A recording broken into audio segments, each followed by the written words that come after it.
देखिए, कहने को बहुत कुछ कह सकता है, मगर मैं एक बात कहना चाहती हूँ कि पिछले 2019 के बाद जो गवर्नर रूल में हो रहा था, पकड़ दकड़ का माहौल था, रोज़ छापे पड़ते थे अलग अलग एजेंसीज़ के, बैन लगाई जाती थी, जो इंस्टीट्यूशंस हैं उनको अटैच किया जाता, लोगों की प्रॉपर्टी अटैच की गई, यानी जम्मू कश्मीर में एक सर्विलेंस चल रही थी। कोई बात नहीं कर सकता है, कोई कुछ नहीं कर सकता है। तो उस वक्त लगता था ये बड़ा एबनॉर्मल है, ये क्या हो रहा है।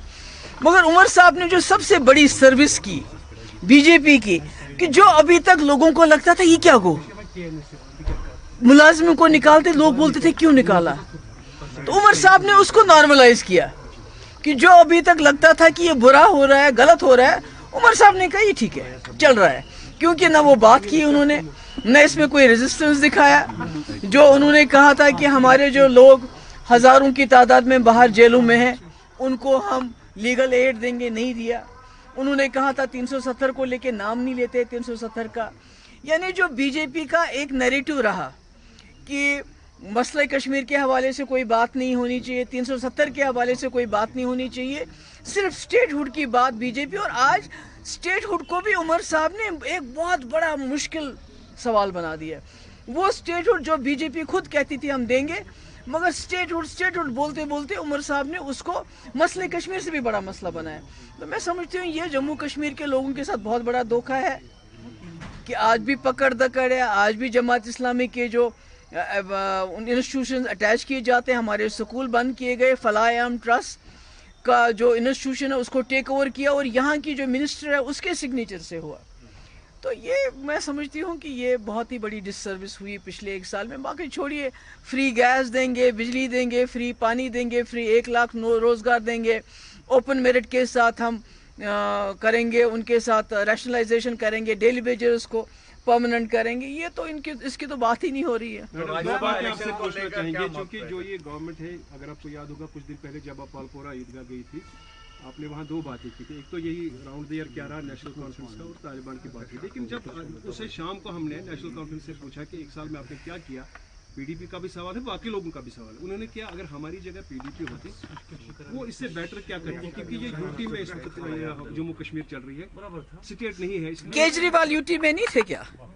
केजरीवाल में यूटी में रह के लोगों को फ्री बिजली नहीं दी, फ्री पानी नहीं दिया, स्कूलों को इम्प्रूव नहीं किया, हेल्थ सेंटर को इम्प्रूव नहीं किया, जो इलीगल कॉलोनीज थी उनको लीगलाइज किया, पूरी करप्शन को दूर कर दिया। तो मुझे लगता है केजरीवाल के तो सर पे ऐसे बंदूक रखी थी एलजी साहब ने, पर उसके बावजूद जितनी अच्छी, हमें केजरीवाल के पॉलिटिक्स के साथ बहुत उनके साथ एतराज़ात हैं, मगर अगर आप एज अ यूटी में जो उनकी गवर्नेंस देखेंगे वो तो एक मॉडल है।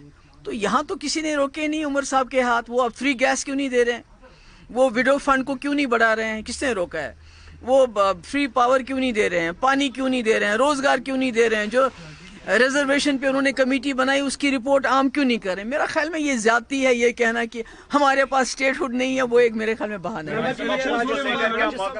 पीडीपी का जिस तरह से सजाद लोन साहब ने जो है अरेस्टेन करने का जो है ऐलान भी किया। देखिए, फारूक साहब ने मुझे फ़ोन किया, उन्होंने बोला कि हमें सपोर्ट की ज़रूरत है।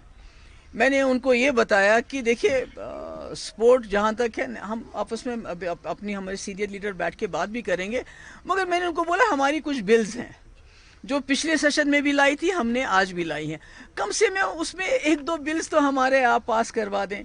चाहे वो जो ये जो लोगों के, जो गरीब लोगों की घास चराई में 30 साल से ज़्यादा वक्फे से जो उनके पास जगह है, मकान है, दुकान है, गाँव खाना है, उसको रेगुलराइज कर लीजिए। या जो डेली वेजर बेचारे हजार मतलब इतने सालों से 20-20, 25-25 साल से सारा जो सरकार ये चलाते हैं, चाहे पीएचई हो, आरएनबी हो, इरिगेशन हो, कोई भी डिपार्टमेंट हो, हेल्थ हो, तो इनकी वजह से वो डिपार्टमेंट चलता है। तो ये बेचारे 8,000 रुपये में क्या करेंगे।